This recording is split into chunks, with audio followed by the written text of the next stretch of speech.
Sa isang simpleng subdivision sa Villa Luisa Homes, Dasmariñas, Cavite, na dati tahimik at normal lang ang takbo ng buhay. Ang mga bata naglalaro, ang mga kapitbahay nagbabatian lang mula sa bakuran. Sa labas, mukhang payapa at karaniwang pamumuhay lang ang meron dito. Pero sa ilalim mismo ng sahig ng kusina ng isang bahay, may nakatagong madilim na sikreto. Sa loob ng 4 na taon, ilang hakbang lang mula sa mga tahanan, nakabaon ang bangkay ng isang ina, isinemento ng sariling anak at ng kasintahan nito. Nang mahukay ng mga investigador ang mga labi ni Maria Evelyn Sayos, 54 na taong gulang, noong Hulyo 2020, gulat na gulat ang buong lugar, pati na rin ang buong bansa.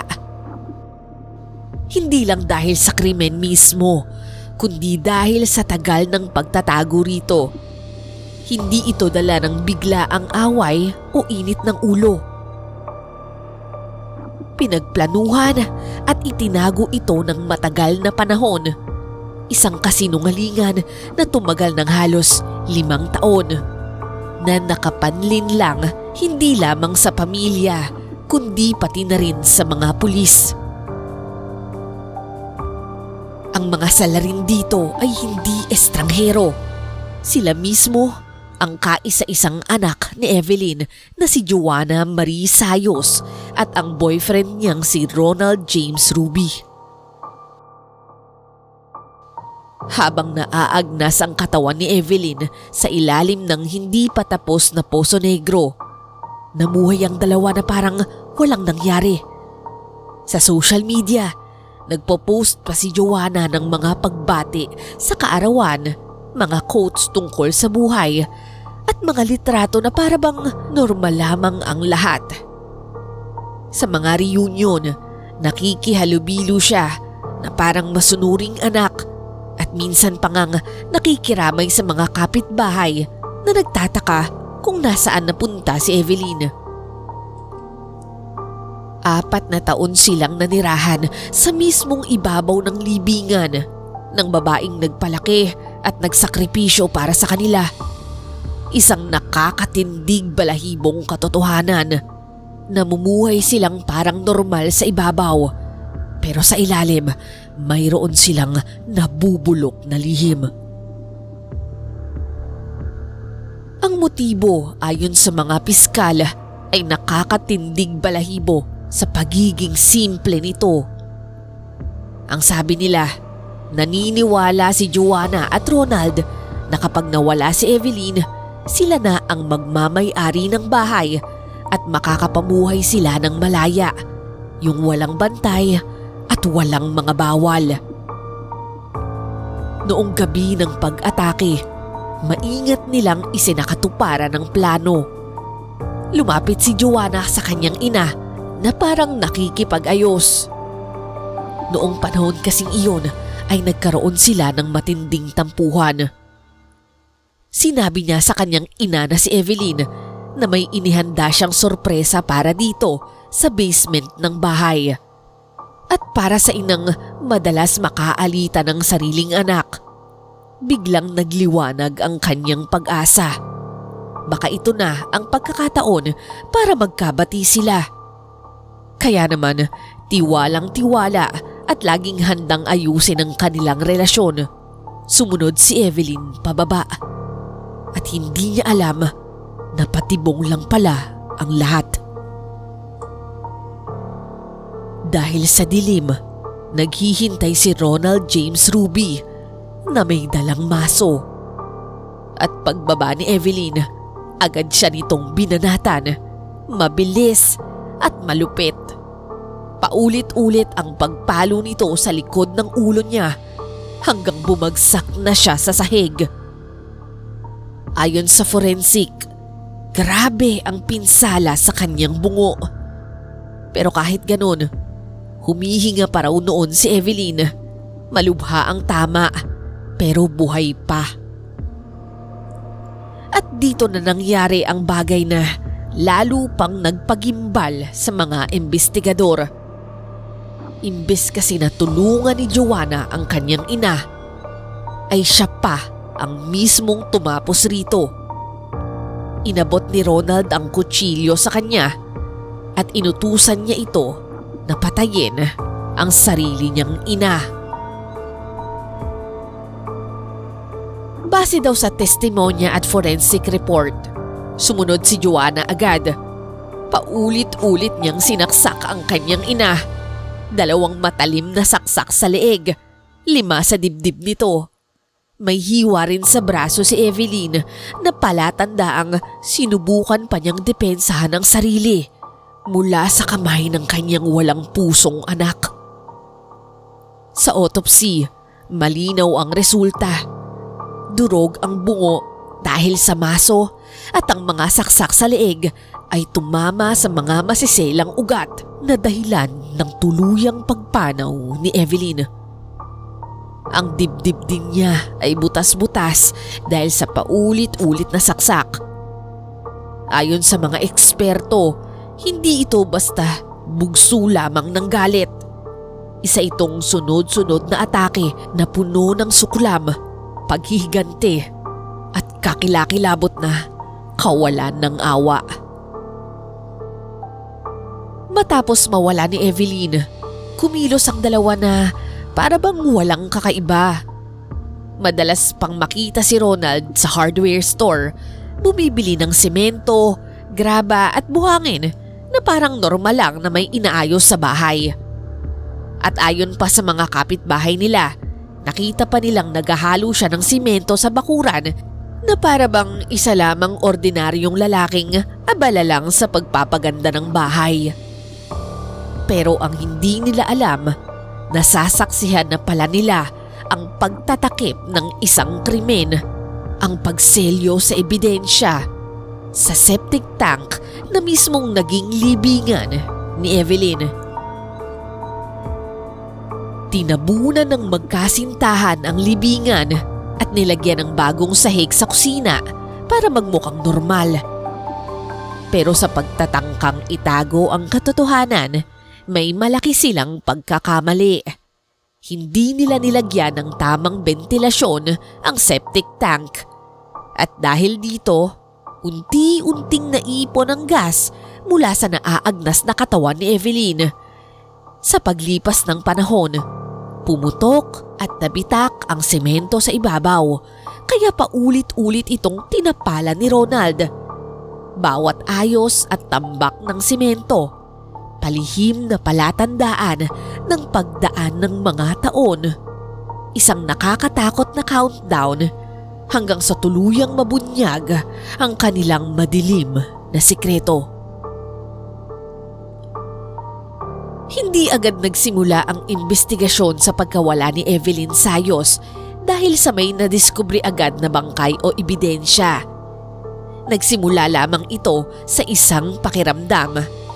Isang kutob ng mahal sa buhay ni Evelyn na hindi tumutugma ang kwento ni Joanna. Mula pa lang sa umpisa, may mga senyales na rin na kakaiba. Noong Agosto 20, 2016, sinabi ni Joanna na umalis bigla ang kanyang ina papuntang Singapore matapos silang mag-away para raw magpalamig ng ulo. Sa unang tingin, parang posible naman. Pero para sa mga kaibigan at kamag-anak na kilalang kilala si Evelyn, tila may mali.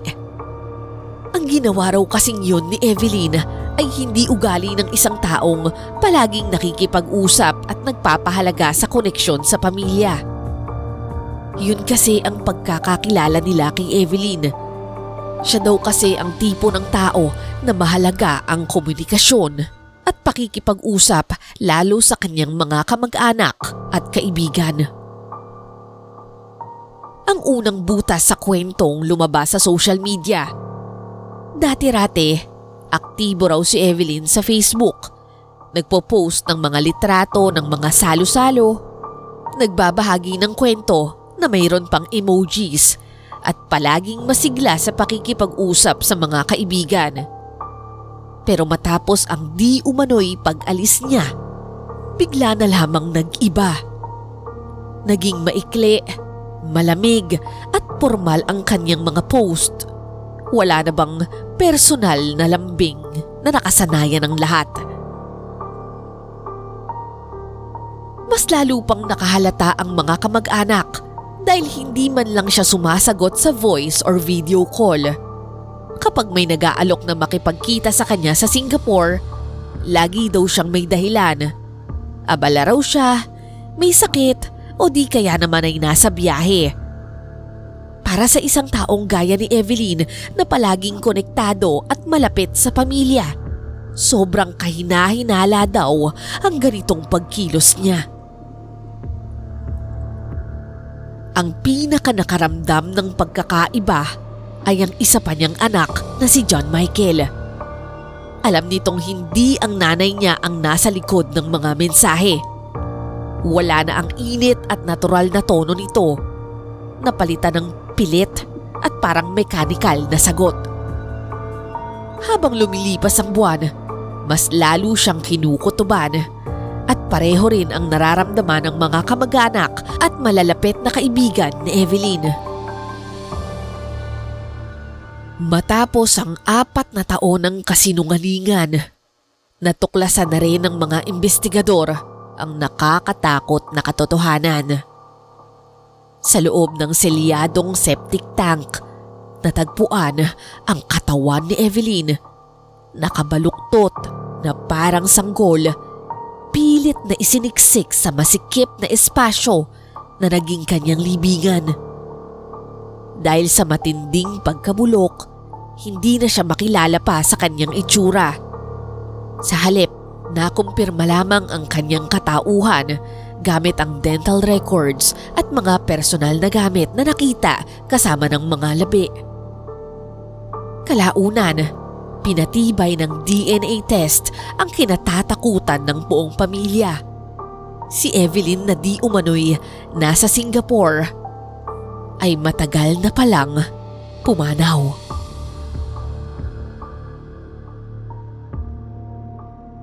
Ayon sa mga forensic pathologist, makikita pa rin sa katawan ang kwento ng kanyang malupit na sinapit. Durog ang bungo dahil sa paulit-ulit na pagpalo ng maso at napakaraming saksak sa leeg at dibdib. May mga sugat din na palatandaan na sinubukan niyang lumaban para mabuhay. At malinaw sa autopsy, hindi siya namatay sa sakit o aksidente. Siya ay pinaslang. Agad na tumuon ang investigasyon sa pinakamalapit kay Evelyn, ang sarili niyang anak na si Joanna at ang nobyo nitong si Ronald.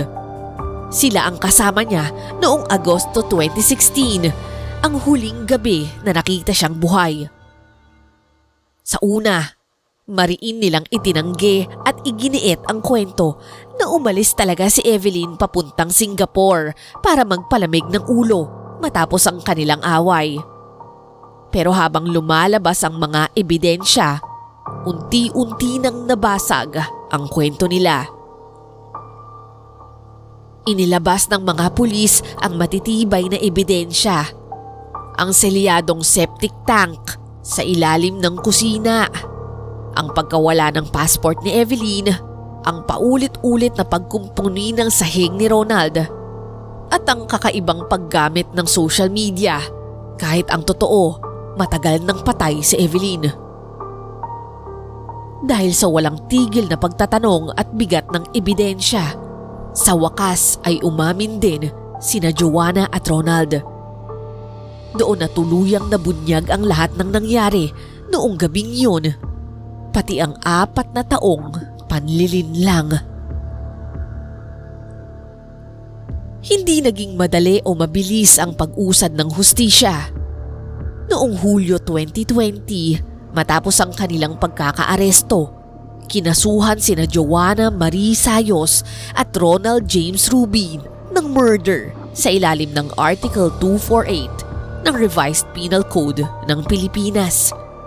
Bukod pa rito, humarap si Joanna sa mas mabigat na kaso ng parricide, ang pagpatay sa sariling magulang, isa sa pinakamabigat na krimen sa ating batas.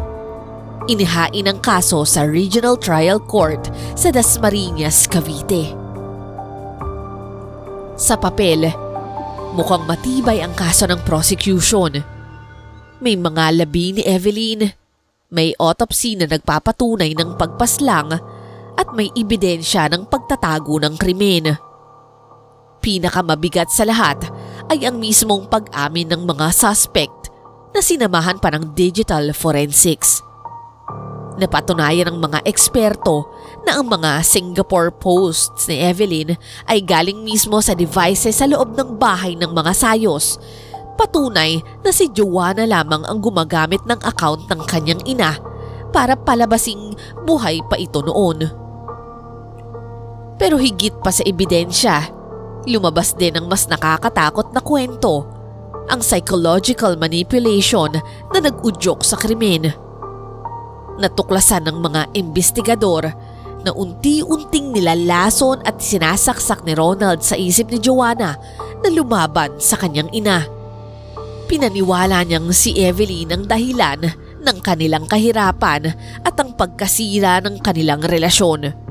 At dahil dito, nagtanim ng matinding galit at sama ng loob si Joanna na humantong sa matinding krimen.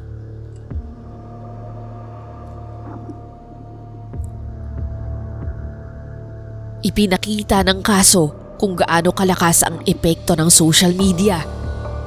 Sa loob ng 4 na taon, ginamit ni Joanna ang account ng kanyang ina para magpanggap na buhay ito at nasa abroad. Gumawa siya ng mga posts at updates para lang magmukhang totoo. Isang nakakatakot na halimbawa kung paano pwedeng gamitin ang digital platforms para linlangin hindi lamang ang ibang tao, kundi pati ang sariling pamilya. Habang lalo tayong nabubuhay online, nagsisilbing babala ang kasong ito na pwedeng parehong magtago at magbunyag ng pinakamadilim na katotohanan o krimen.